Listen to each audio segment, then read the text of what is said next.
Good morning, everyone, and welcome.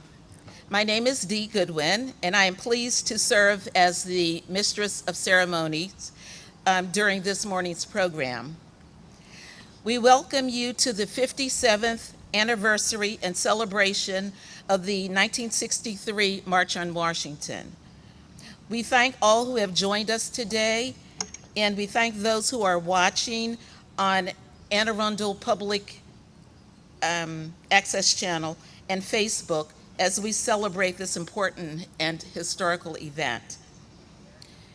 Exactly 57 years ago today, on August the 28th, 1963, thousands of people gathered from all over the country to protest for jobs and freedom. They came to protest and advocate for the civil and economic rights of Black people. It was a gigantic interracial assembly of more than 250,000 people who gathered peacefully at the Lincoln Memorial to demand equal justice for all citizens.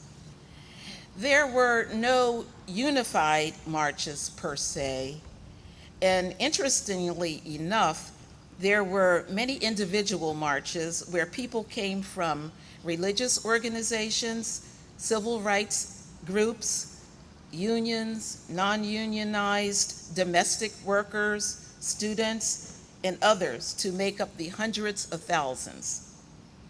They came to protest and advocate for the civil and economic rights of Black people. They were tired of working at unskilled, menial, subservient type jobs in agriculture and domestic work. Black workers wanted increases in minimum wages, jobs, government program training, protection for unlawful terminations, access to unionized and municipal employment with retirement benefits and health benefits.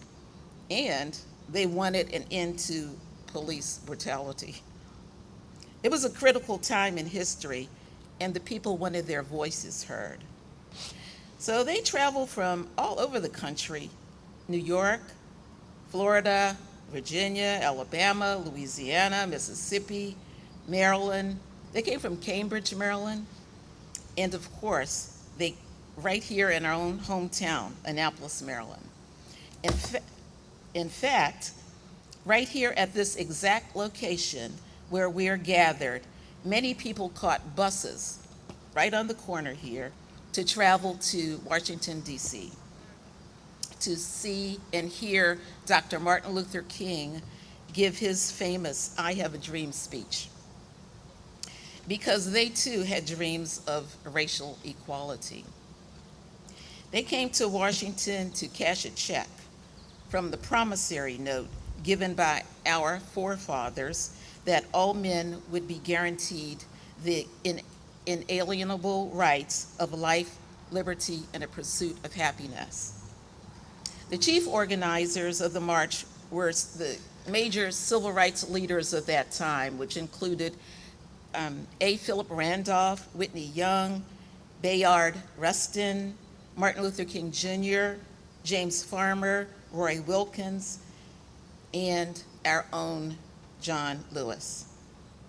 The march was significant because it was the largest political rally for human rights in the state, the largest political rally for human rights in the United States history. So today, our 1-hour program will recognize and honor individuals from Anne Arundel County who joined the thousands to lend their voices to demand the riches and freedom and the security of justice, and to remind America of the fierce urgency of now. So let's get this program started by welcoming Bishop Antonio Palmer to bring the invocation. Bishop Antonio Palmer is the pastor of the Kingdom Celebration Center located in Odenton, Maryland. He is also the first vice president of the United Black Clergy of Anne Arundel County.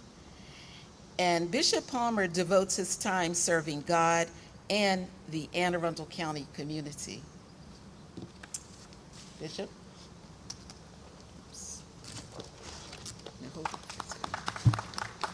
Just give us Lysol. Oops. Ears.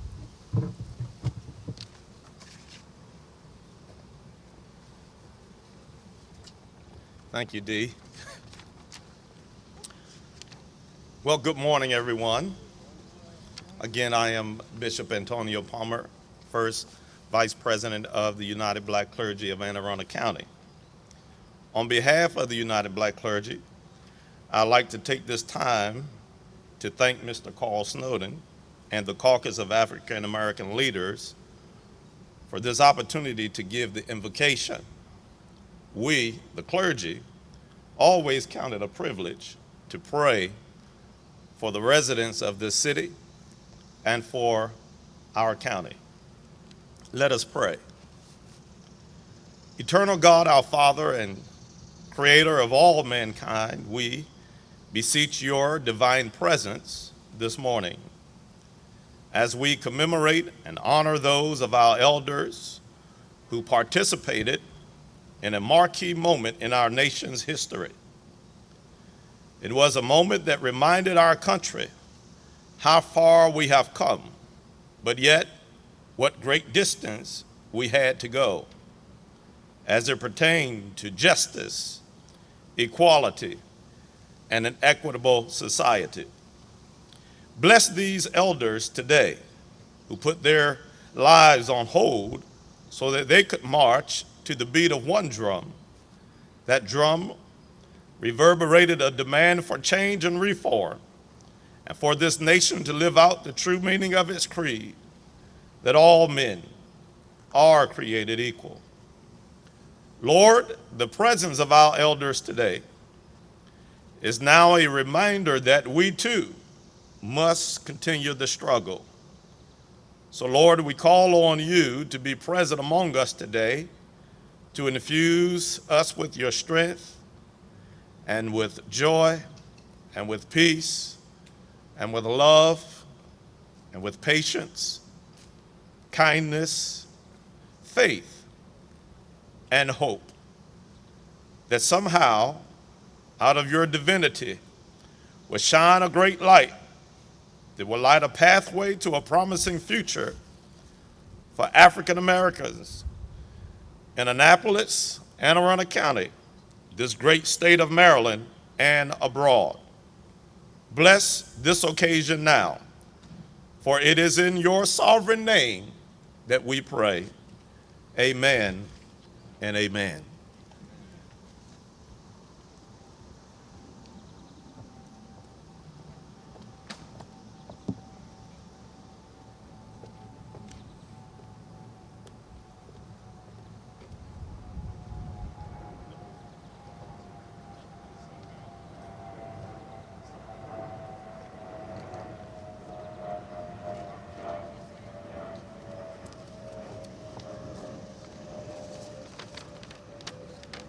Thank you, Bishop. As a side note, Bishop Palmer, along with his lovely wife, Lady Barbara Palmer, run weekly food distributions at the Kingdom Celebration Center, where they feed hundreds, if not thousands, of citizens weekly. Additionally, and most recently, they've begun offering structured supervised learning for virtual learners at 7 different sites in Anne Arundel County. He, in conjunction with the United Black Clergy of Anne Arundel County, collaborated with some of the Anne Arundel County Police to participate in several Black Lives Matter protests and prayer walks. So we thank you for your service. Next, we will have Jacqueline Alsop to bring the welcome. Jacqueline is the Anne Arundel County President of the NAACP and second Vice President of the Maryland State Conference of the NAACP. Jackie has been a community activist for many years and has stood up for equity and civil rights in Anne Arundel County and around the state of Maryland. As a longtime member of the Martin Luther King Jr. Committee, locally, she was one of the guarantors of this great historical civil rights foot soldier memorial right behind me. Ever since I've known Jackie, she has continuously stretched herself and her involvement in many civic organizations, and she is a true leader. Please help me to welcome Jacqueline Alsop.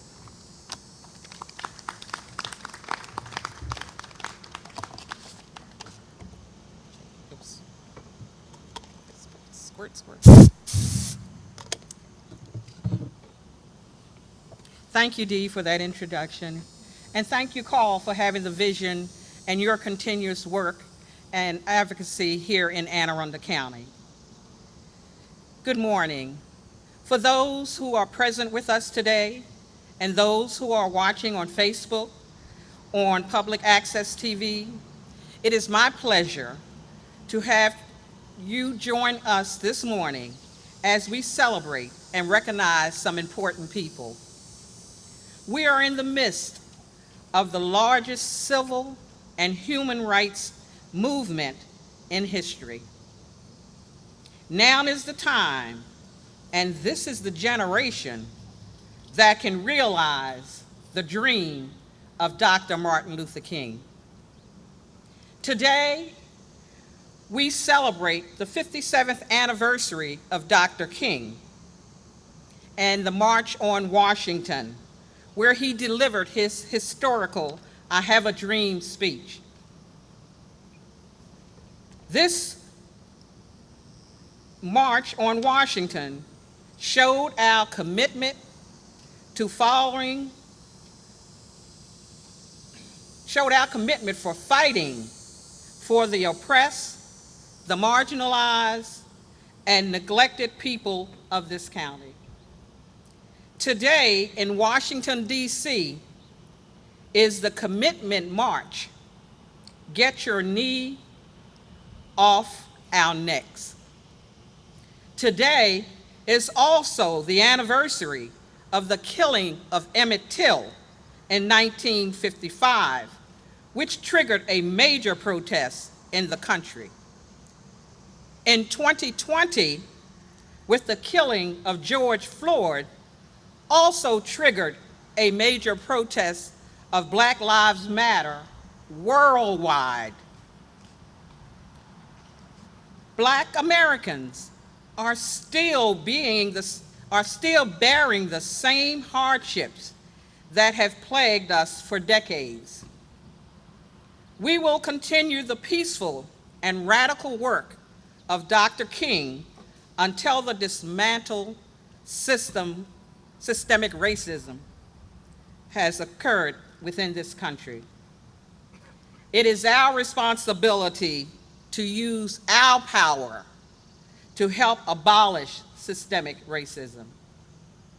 You will have the power on October 26th through November 3rd to cast your vote for the candidate of your choice that stands for equity and justice for all. Thank you.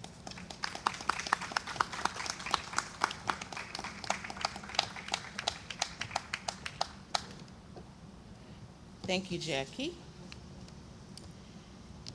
Additionally, on a personal note, did I mention that Jackie's a very good friend and longtime friend of mine? She is. So next we will have greetings from Mayor Gavin Buckley, who will bring greetings from the city of Annapolis. When Mayor Buckley was voted into office, I was personally impressed with the theme that he had run on, the theme of One Annapolis. With the help of many African American residents, Mayor Buckley was elected by winning every precinct in the city of Annapolis. One of the things that I like about him, other than I believe he's a good mayor and a good person, is that he has created one of the most diverse administrations in the history of our city. He has a number of African Americans in meaningful positions. He's appointed Michael Brown, Director of Public Works, Ed Jackson, Police Chief, Kevin Simmons, OEM Director, that's the Office of Emergency Management Director, Lynn Farrell, Assistant Manager, Steve Rice, Economic Development Coordinator, and our own William Rao as Senior Advisor. Mayor, come on up.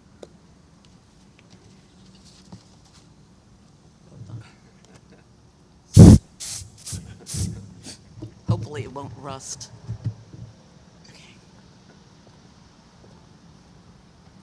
I just took my test, so I'm all good.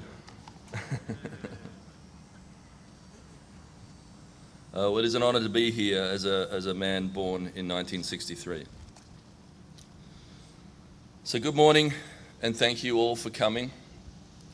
Invited guests are here at the memorial, and those of you who are watching from home. I'm Annapolis Mayor Gavin Buckley. It's hard to believe that it has been 7 years since this memorial was dedicated at this site in the old 4th Ward in what is now People's Park. On this day, back in 2013, the monument was placed here during a time where we seemed to be feeling more hopeful about the arc of the American experience. President Barack Obama, the country's first African American president, had just been elected to a second term. President Obama and the economic policies of his administration were bringing us back from the worst economic downturn since the Great Depression. Things were a long way from perfect, but we had come a long way. We celebrated the ribbon cutting here with some of the very foot soldiers who had brought us to that moment. In fact, President Obama widely credited foot soldiers of the civil rights movement with his ability to become the first African American president.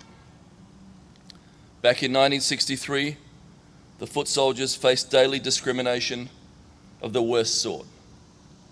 Most southern cities were segregated as a matter of law, other cities as a matter of course.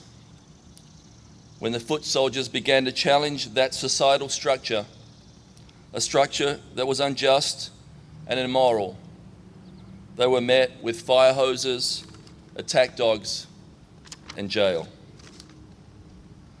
But the young people who were motivated to get involved in the struggle for civil rights because they did not have a choice. It was either live with oppression or stand up to it.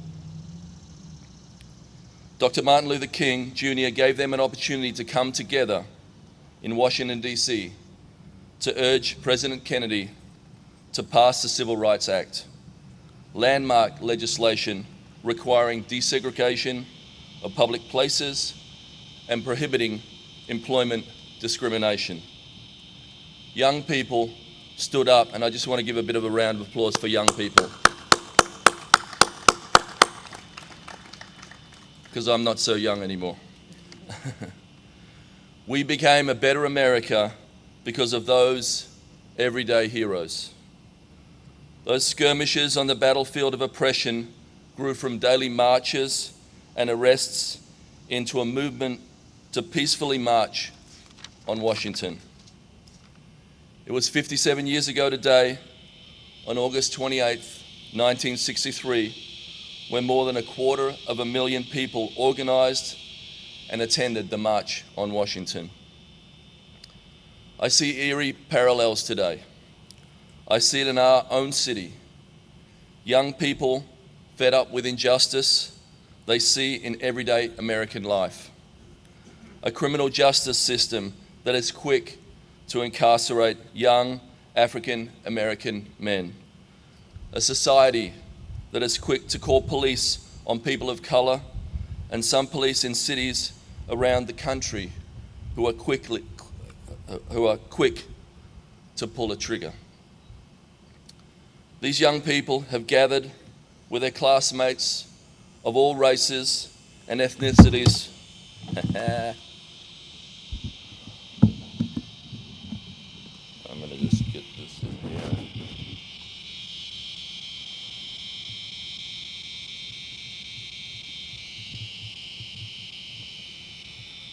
And taken to the streets in peaceful protest here in Annapolis and Anne Arundel County.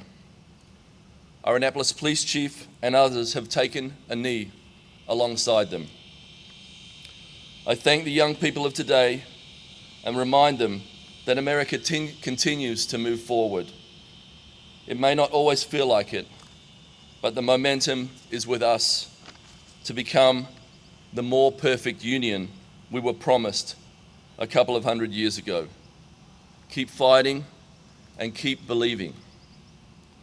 I thank the young people of 57 years ago, some of whom we have lost, some of whom are here with us. You made Annapolis proud in 1963 and throughout your lives. Thank you for fighting for what is right. Your struggle brought about real and lasting change. In Annapolis, your actions brought us the first African American police officer, Andrew Turner, and George Levert in 1960, the first African American Annapolis Fire Department firefighter in 1970, Claude Shorty Coates, and the first female African American elected to the Annapolis City Council, Cynthia Abney Carter. And I'm looking for Cynthia. Oh, hey. Hey. I didn't see you over there. Sorry, Cynthia. It is now routine to see African Americans in the fire and police departments, on the dais of our council, and in all positions of city government. From young interns just starting careers to department directors of every city agency. I'm heartened by the activism and continued search in America for racial equity. As Carl often says, the struggle continues. Thank you for having me here today.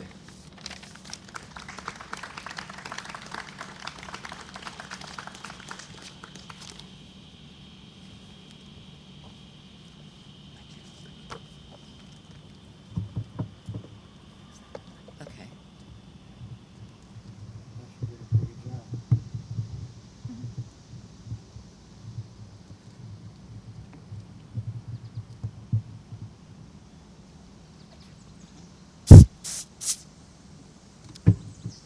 Okay. So, thank you, Mayor Buckley. Next, we will have greetings from Councilwoman Allison Picker. Councilwoman Allison Picker covers District 2 in Anne Arundel County, which is comprised of Millersville, Glen Burnie, and the Severn areas. She chairs the Anne Arundel County Council, a council which is majority female. Yay! This is especially noteworthy as we celebrate the 100-year anniversary of women's right to vote. Come on up.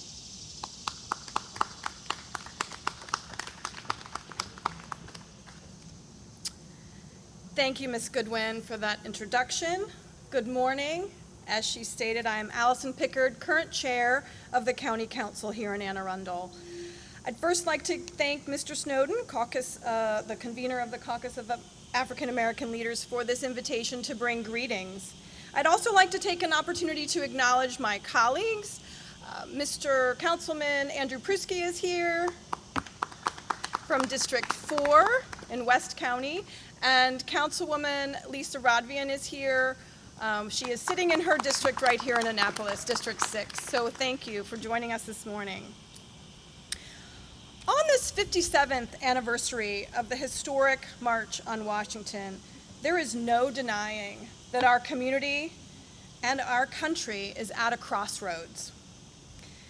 These are the most challenging times in my lifetime, with the intersection of COVID-19 crisis, the subsequent economic crisis, and racism. I am inspired by the legacy of those who came before us, like Mr. George J. Trotter, who is with us today, and his fellow foot soldiers of the civil rights movement of the 60s. In 2020, here in our own neighborhoods, we have seen the rise of young voices who have stood on your shoulders, sir, such as Shayla Brown, the young woman who activated her community in Pasadena. Parker Harris, also a student, who with the help of Delegate Shanika Henson, activated her community in Shadyside.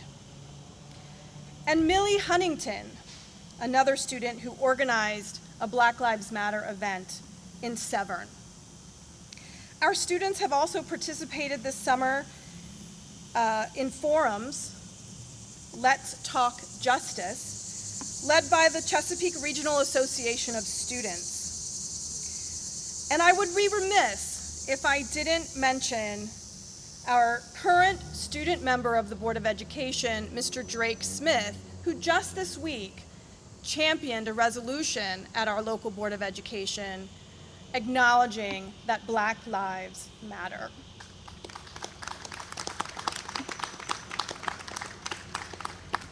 These young voices are so inspiring to me and give me hope that the hard work toward a more just and perfect union will continue and will be realized in our lifetime, and certainly theirs. The daily conversations in my own household with my 3 children also inspire me, challenge me, and give me hope. If we're going to realize Dr. King's dream in this country, in this county, we must do this hard work together. And as county leaders, we must ensure that the words become actions and the problem-solving efforts are inclusive of all voices. Thank you again for having me here this morning. I will end with the wise words of the great John Lewis. Do not get lost in a sea of despair. Be hopeful. Be optimistic. Our struggle is not the struggle of a day, a week, a month, or a year. It is the struggle of a lifetime.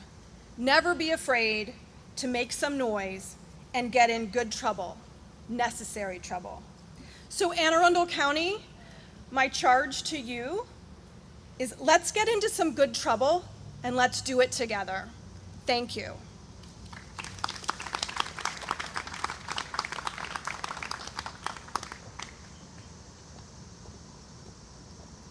Thank you, Councilwoman Picker. Just a tidbit of information. She is my council person. Prince Everett, yay. So before we continue, I'd like to recognize a few people that I see in the audience. So I see Alderman Fred Payon, Alderwoman Ellie Tierney, Lynn Farrell, Tony Strong Pratt, Laura Gutierrez, our Annapolis Public Safety Team, which includes Kevin Simmons, the OEM Director, I think Chief Doug Romali, Fire Chief, there you, okay. Ed Jackson, there he is, okay, hi, Chief Jackson.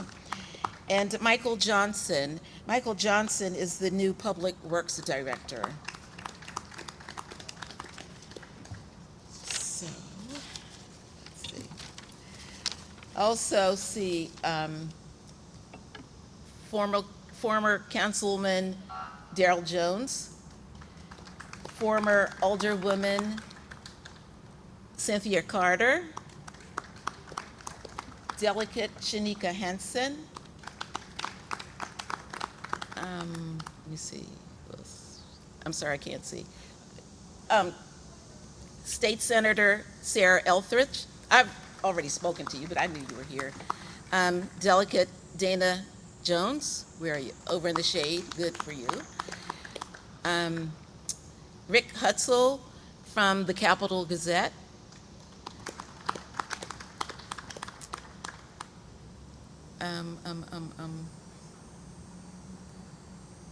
So, okay, I'll do more later. So next we will have William Rowell to come up. He will perform for us an excerpt from the I Have a Dream speech, Martin Luther King's I Have a Dream speech. William is a senior advisor to Mayor Buckley. He works closely to support the mayor's agenda. Will has been very active in the community. Additionally, he has been on the front lines participating with food distributions in underserved communities within the city. Well,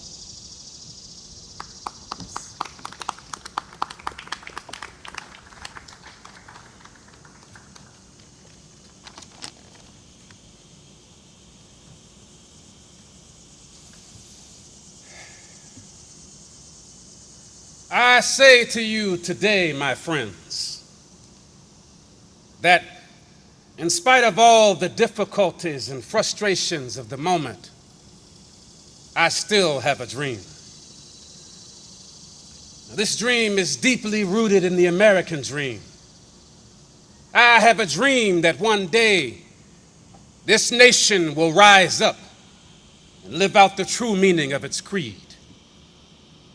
We hold these truths to be self-evident, that all men are created equal. I have a dream that one day on the red hills of Georgia, the sons of former slaves and the sons of former slave owners will be able to sit down together at the table of brotherhood.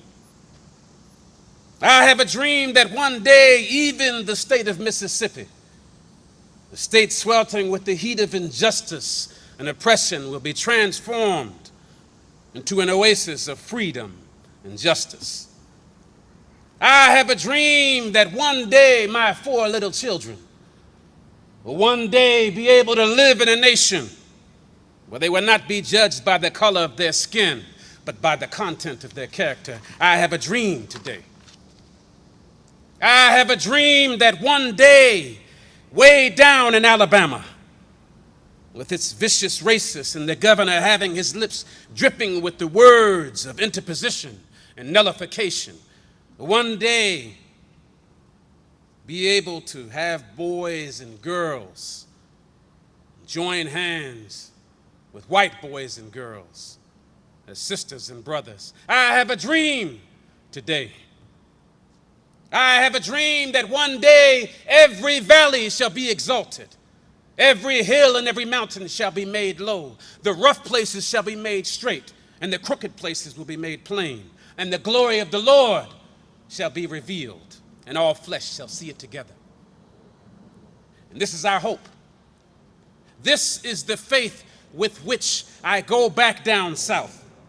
With this faith, we will be able to hew out of a mountain of despair a stone of hope. With this faith, we will be able to transform the jangling discords of our nation into a beautiful symphony of brotherhood. With this faith, we will be able to work together, to pray together, to struggle together, to stand up for freedom together, knowing that one day we will be free. And with this day will come the day when all of God's children will be able to sing with new meaning, "My country, 'tis of thee, sweet land of liberty, of thee I sing." land where my fathers died, land of the pilgrim's pride. From every mountainside, let freedom ring. And if America is to become this great nation, then this must become true. So let freedom ring from the prodigious hilltops of New Hampshire. Let freedom ring from the mighty mountains of New York.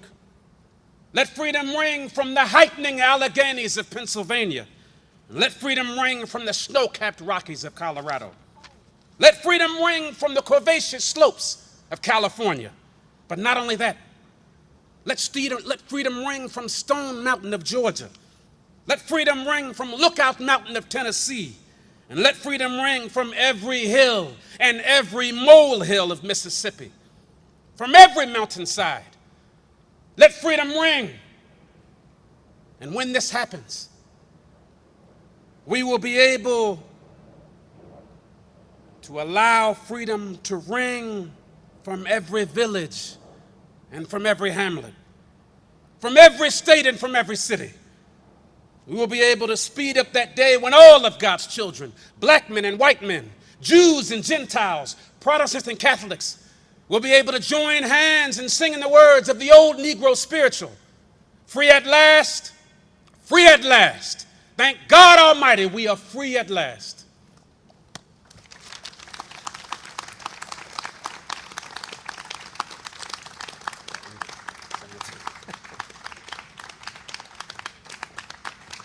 Thank you, Will.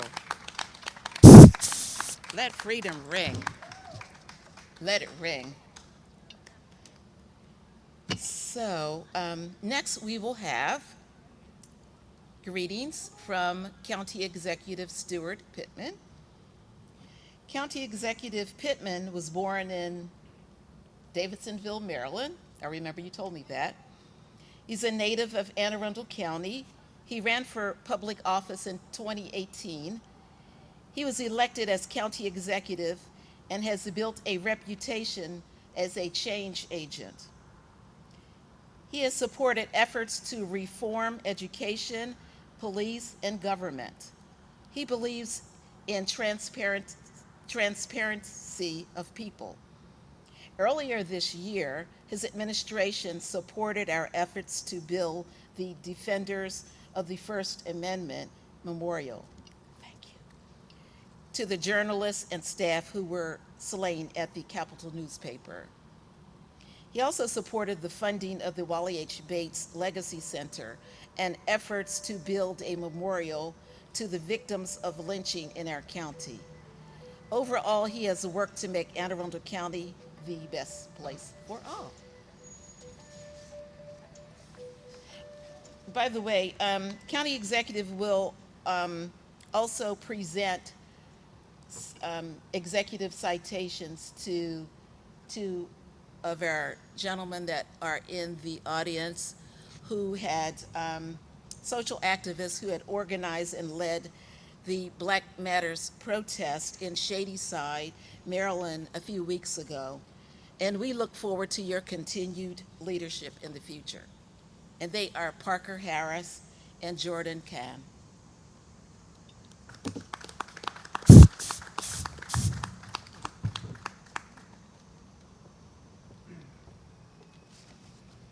Thank you, Dee. Okay, you're going to do that for me. If we're going to have the Anne Arundel County flag right next to Reverend Dr. Martin Luther King, it's going to be showing in all of its glory, proudly. Thank you. So, welcome to People's Park. I want to thank the Anne Arundel County Department of Rec and Parks for transforming this place into a memorial for campaigns for racial justice in this county, but also a place for democracy to organize, for people to gather before they go into the council chambers and make their voices heard. I'm speaking today to the Caucus of African American Leaders, but I actually want to be speaking to all the residents of Anne Arundel County. So I wrote something this morning that I'm going to read that I've also put out publicly to the press so that all county residents can hear this message. So I am honored to recognize the bravery and the service to our country exhibited 57 years ago today by 24 residents of Anne Arundel County who are among the group on this Foot Soldiers Memorial. These were everyday people, people who were volunteering their time, risking their personal safety, and in some cases putting their own livelihoods at risk by aligning themselves with a movement that many in power were describing as a threat. Many politicians of the day said that the movement for racial justice was an expression of lawlessness, a radical left alliance that must be stopped. But it grew. Smart organizers, talented leaders, and most importantly, millions of Americans from every race and social status either mobilized or sympathized. 5 months after the March on Washington, President Johnson introduced the War on Poverty. 2 years later, Congress passed the Voting Rights Act.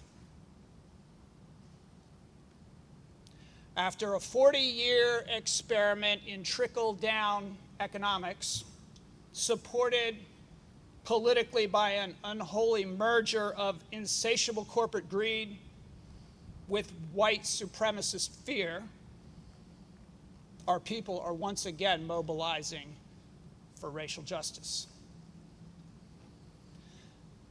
Jacob Blake and his children matter. Black lives matter.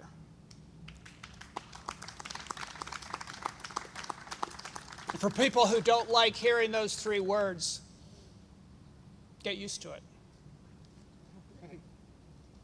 Disparities in health, wealth, and opportunity are getting worse, not better.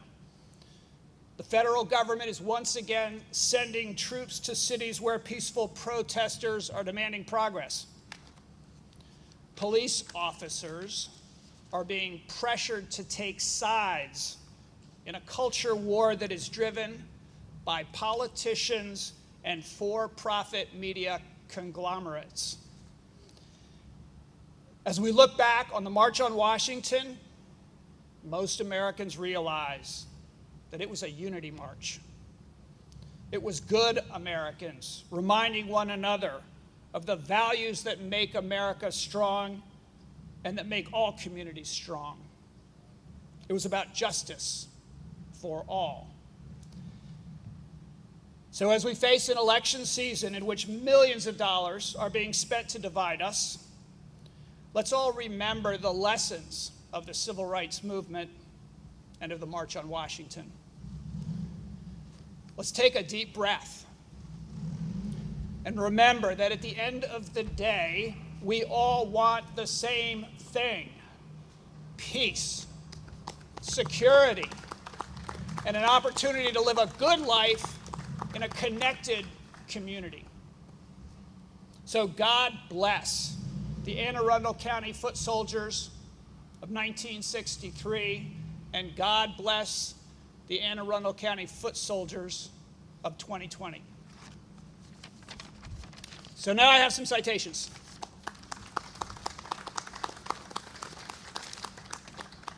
First, I have two. We were out here, I can't remember how long ago it's been, a month or so, maybe two, honoring young people who had organized the Foot Soldiers of 2020.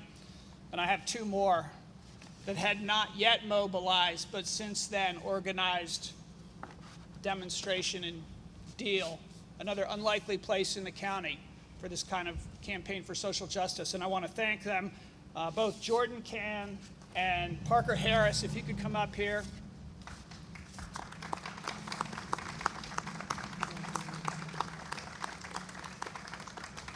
Don't get too close. I'll stand over here. You stand over here. Just want to read this.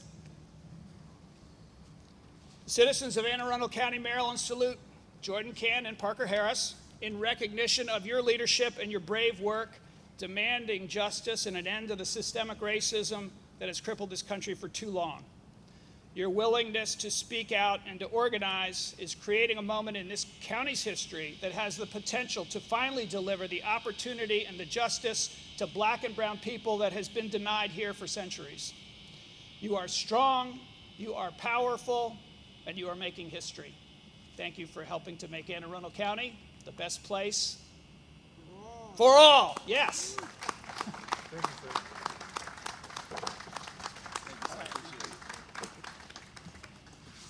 And finally, I think it's my honor. Maybe it's not my honor.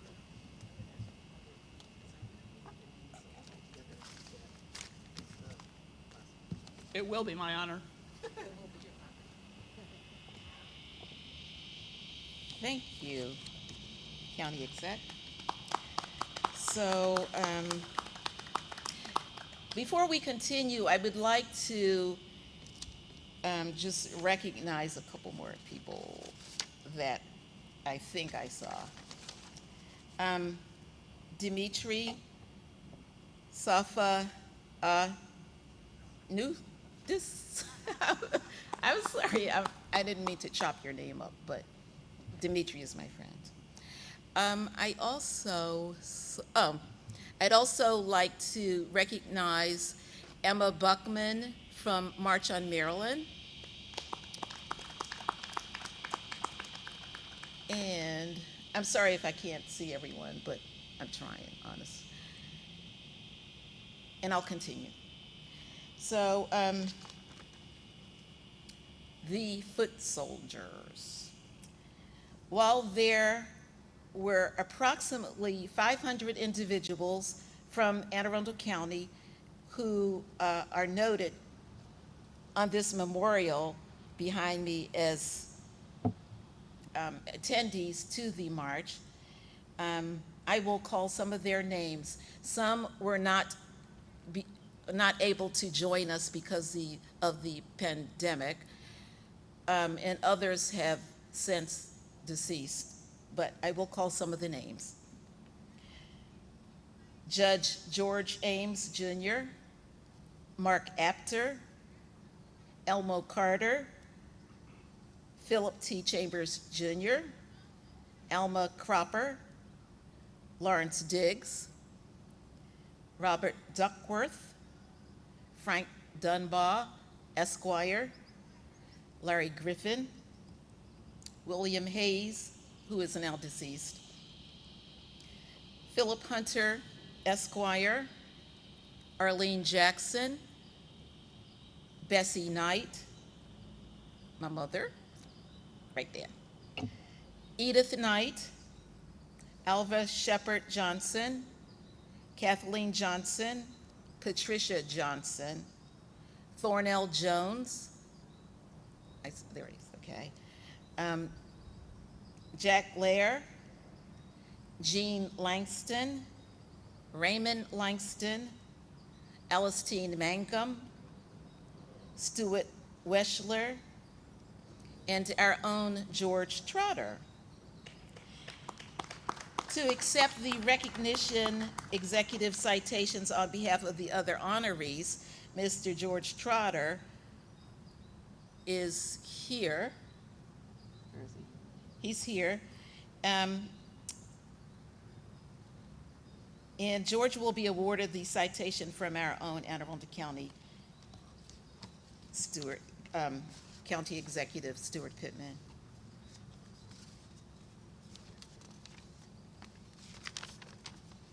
Okay.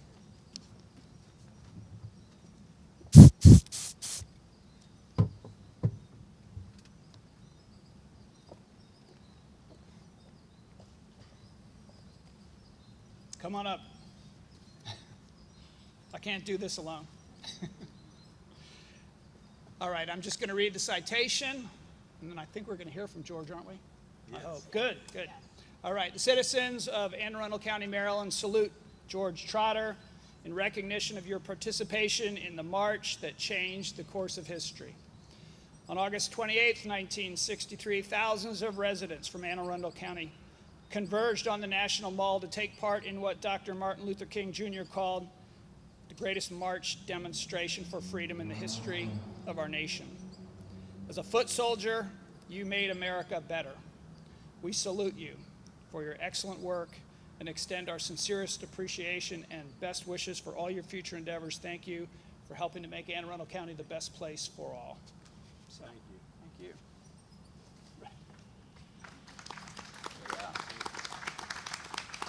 Want to do a picture or we're good? All right. I'll go this way. Okay. You want me to get my remarks? Okay.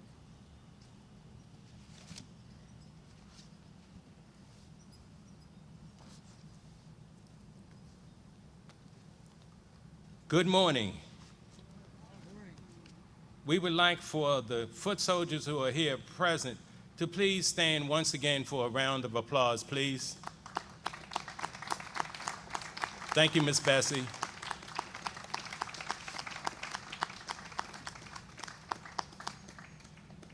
To our county executive, Mr. Stuart Pittman, Annapolis Mayor, Mr. Gavin Buckley, Councilwoman Pickard, distinguished and honored guests, the many associates, family, and friends, I bring you greetings in the name and memory of all of our foot soldiers. Lest we forget, today we have come to honor those who have gone on before us in the struggle for rights and justice in America. Lest we forget those earnest, dedicated, and committed individuals we know today as foot soldiers. The mere definition of a foot soldier is a person or persons similar to an infantryman or woman doing active and unusually unglamorous work in support of an organization or movement. We know that traditionally there are identified leaders, but the struggle on the ground was born by the foot soldiers. In a 1955-56 quote from Mother Pollard during the successful Montgomery, Alabama bus boycott, she said, and I quote, "My feet are tired, but my soul is rested." On this wall behind me, you will find the names of local foot soldiers, such as the late Reverend Leroy Bowman and John T. Chambers, minister, former Annapolis Mayor Roger Pip Moyer, local activists Trudy McGowan, a youthful Joyce Baden, and Miss Bessie Knight, who will celebrate her 97th birthday on September the 11th, 2020. Miss Bessie, just raise your hand. And all the many others who committed to the struggle as foot soldiers. It was the late Reverend John T. Chambers, who was a local minister and businessman, and a charter member of the Anne Arundel County NAACP, who took me as a street urchin, an age of 16, a young man who never left Annapolis hardly. He took me to Washington, D.C. in 1963 to the March on Washington. He was a major influence in my life, as well as his son, the late John T. Chambers, Jr., former mayor of the city of Annapolis. On that day, I stood in awe of the sea of people, all 250,000 of them. They came from all parts of the country to support human and civil rights. I was present on the ground at the Lincoln Memorial Reflecting Pool when Martin Luther King gave his "I Have a Dream" speech, as well as many other notables who spoke, such as the late Congressman John Robert Lewis. I also saw Asa Philip Randolph and the Reverend Ralph Abernathy. Other participating persons were celebrities, such as Harry Belafonte, Burt Lancaster, Mahalia Jackson, James Baldwin, Sammy Davis Jr., and Sidney Poitier, and many more.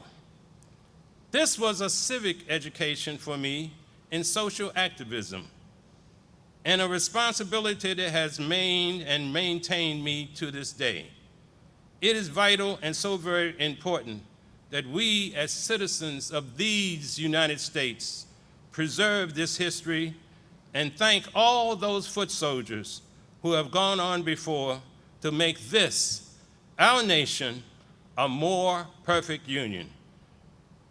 This union is for each and every one of us. Thank you.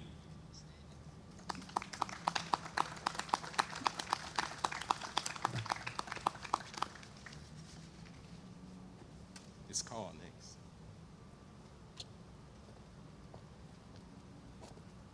Thank you, George. George is my cousin. Yes. So before we gather the closing remarks, I would like to mention that former Councilman Darrell Jones was also a guarantor of this wonderful memorial. Just wanted to make note of that. And I'd also like to recognize my husband, George Goodwin, sitting next to my mom. And most importantly, I would like to recognize Curtis. Curtis is Randy Curtis. I keep calling you Curtis, and I apologize. Randy Curtis. He is our sound system guy, and he was responsible for the Martin Luther King excerpts and for us being able to hear one another. Thank you, Randy. Okay, I'm hoping that I'm not forgetting anyone, but yes, if you take a look at the back of your program booklet, there are other thank yous, and the first one is James Kitchen from the Office of the County Executive, and James is standing back there where that road work ahead sign is. I have had the pleasure of working with James with a couple of other projects, and he's just a delight to work with, very professional and accommodating. So, thank you.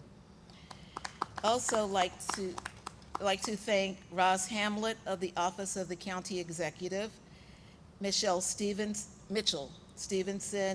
of the Office of the Mayor.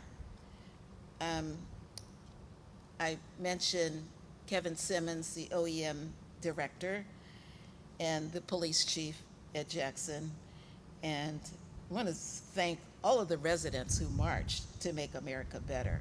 We stand on your shoulders, and we're committed to achieving the dream that Martin Luther King Jr. espoused on August the 28th, 1963.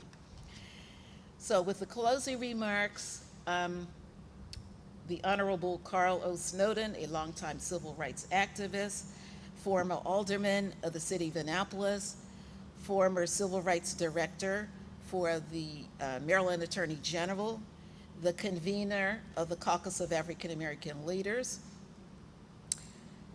And last but not least, Carl is an author of his newly published book entitled Some People Watch Clocks to Tell What Time It Is. I watch people to know what time it is.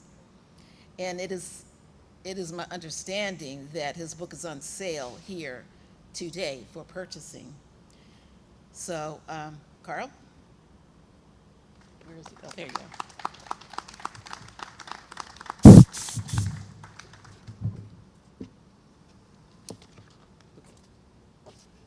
Let's give Dee Goodwin a round of applause. She's done a marvelous, marvelous job.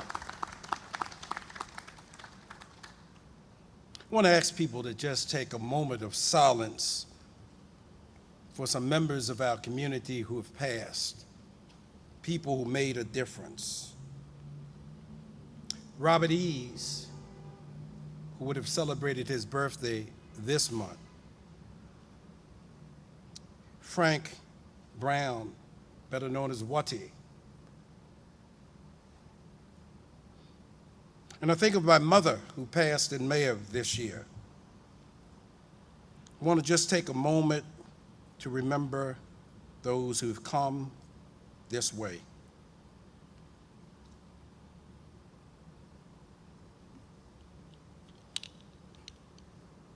Thank you very much. There is a story that needs to be repeated. It's regarding the March on Washington. Martin Luther King Jr. knew it was going to be one of his most important speeches. It would be the first time that the nation would see this young Baptist minister speaking to the world. Martin Luther King Jr. and his aides had spent hours, literally hours, looking at what this speech would entail. They wrote the speech.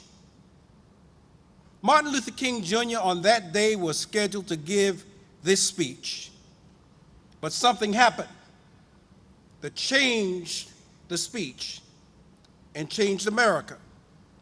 As Martin Luther King Jr. started off with his prepared text, doing those things that people often do when they get started in a written speech, a black woman who was behind him. The thing that is not known to most Americans is women were not allowed to speak at the 1963 March on Washington. But there was this black woman who was sitting behind Martin King. She had bought this song. It was called How I Got Over. And as Mahalia Jackson listened to Martin Luther King Jr., who she'd heard many times, she found herself shouting to Dr. King, "Tell him about the dream. Dr. King, tell him what the dream." And what most Americans don't know is Dr. King departed from the written word and extemporaneously told America about a dream that he had. That speech so inspired Americans. It changed the direction of this nation. Most people do not know on that day, the federal government had shut down the bars and the taverns. The National Guard and the military was put on alert. Nobody knew what it was like to see 250,000 people come to Washington, D.C. After Dr. King delivered his marvelous speech, he was invited by the President, John F. Kennedy, to come and to be congratulated for delivering such a great speech. What most Americans have forgotten, prior to Dr. King delivering this nationwide address, the only time people saw African Americans on television was as comedians or entertainers, sometimes in the role of a preacher. But they seldom saw an African American delivering a major address. It is no accident that today, as we come to honor the foot soldiers, the one that George Trotter correctly pointed out, who made the difference. Dr. King had not just spoken in Washington, D.C. in 1953, he had spoken in 1957, but he did not get the response in 57 that he got in 1963, and the reason was in 1957, 6 years before the March on Washington, 25,000 people showed up. And the media at that time did not believe that was worthy enough. Dr. King spoke at the Lincoln Memorial, the same place, but it was the foot soldiers coming from all over the nation, as been pointed out by previous speakers, that made the difference. Dr. King, on that occasion, reminded the nation that police brutality had to come to an end.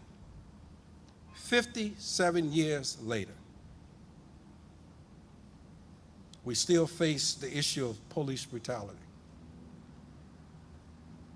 I want people to remember this if you take nothing else from this speech. It moved me so when I saw it, I found myself having to write about it. Part of what Will was quoting, Dr. King is saying he looked forward to the day when his children, 4 little children, would be judged by the content of their character and not the color of their skin. I saw a man I don't know, many of you have heard for the first time, named Jacob Blake. Shot 7 times. Today, as I was listening to the news accounts, they said if he survived the shooting, the likelihood is he will be paralyzed for the rest of his life. But that was not what moved me.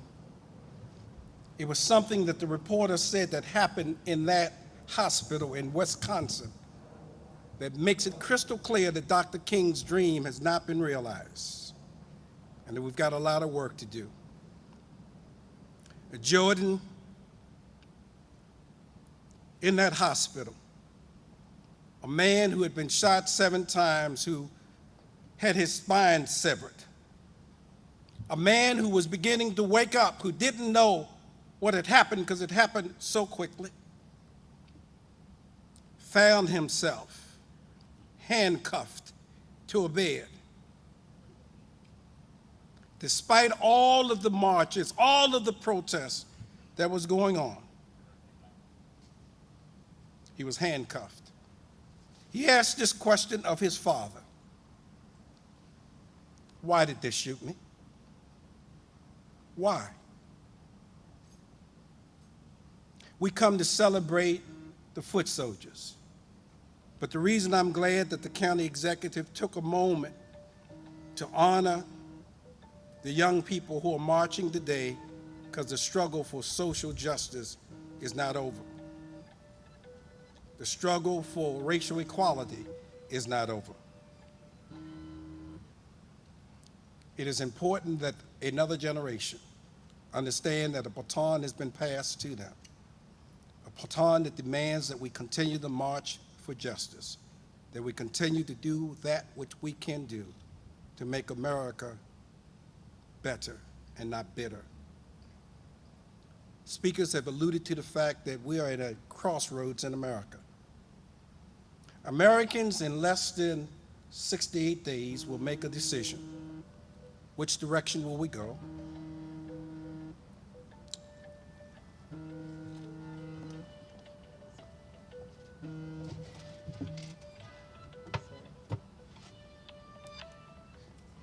Americans will make a decision what direction we will go. Where will we be going as a nation? I'm an optimistic person by nature. I believe in the fairness and the decency of human beings. I've seen a lot in my life, but what has always inspired me is that I know that there is a power in the universe that put wetness in water and blue in the sky and make birds fly. I know that people of goodwill can and have made a difference in America. I leave you with this story. It's one that some have heard and others have not. It's really directed to a television audience that's watching at this moment. Not far from here in 1984, I met a woman at a church called First Baptist Church. Her name was Rosa Parks. She was at the 1963 March on Washington. And it's a question I've asked and wanted to know. Why on that fateful day, Mrs. Parks, did you give up your seat?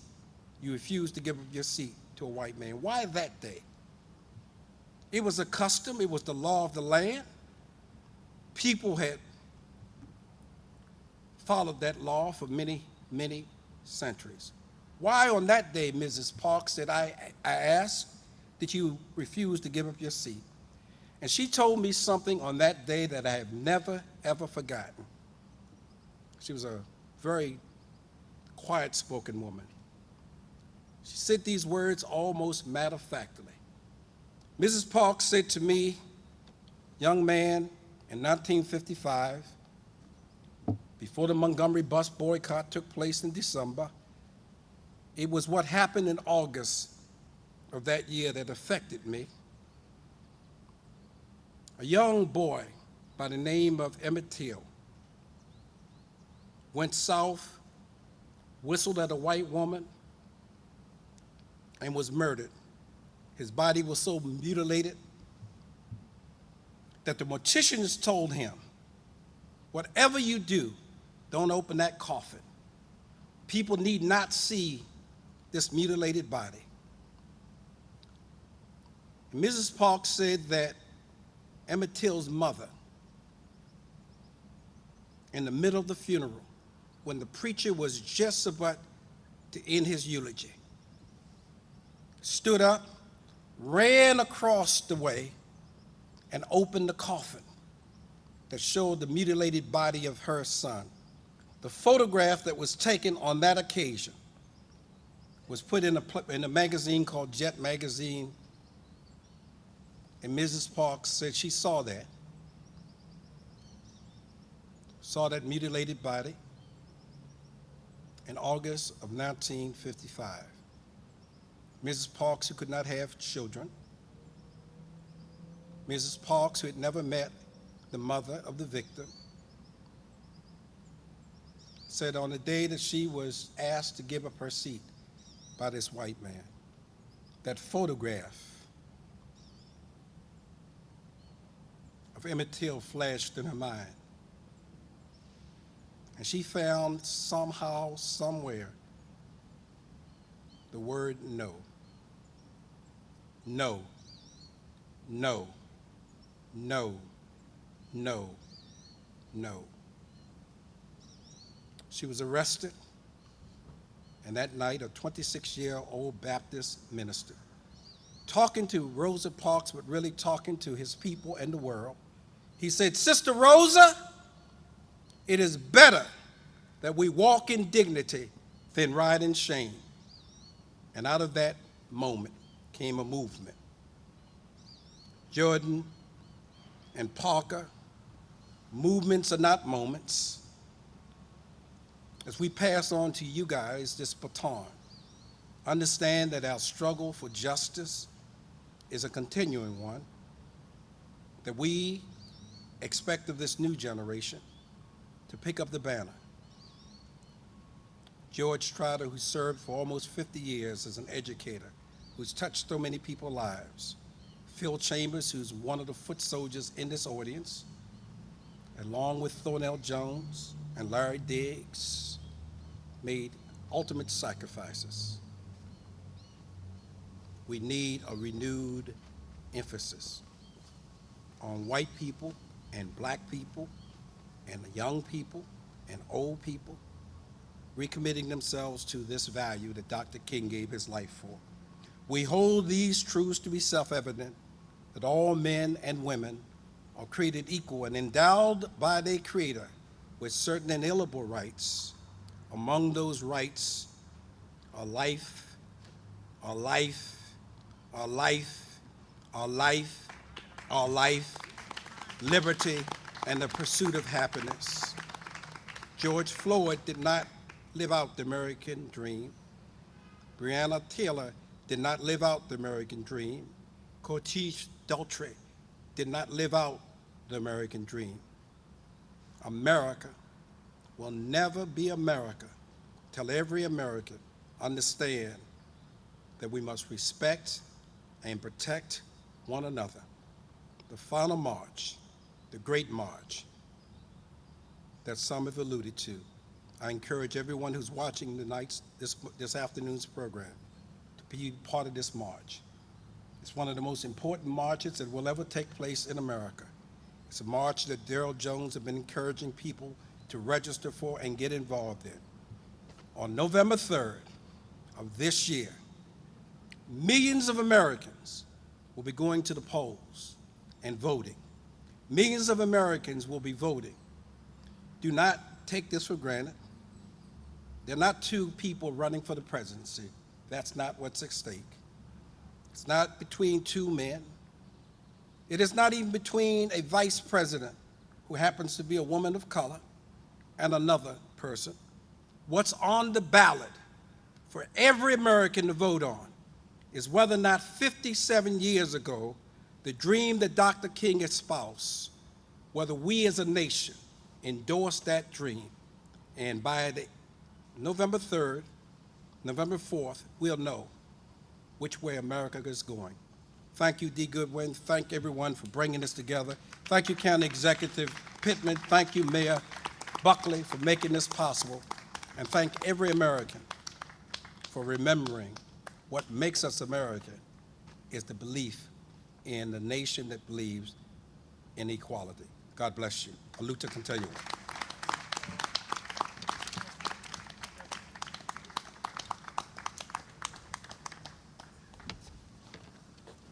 Thank you, Carl. And finally, we will have the benediction by Bishop Antonio Palmer. And thank you all for coming.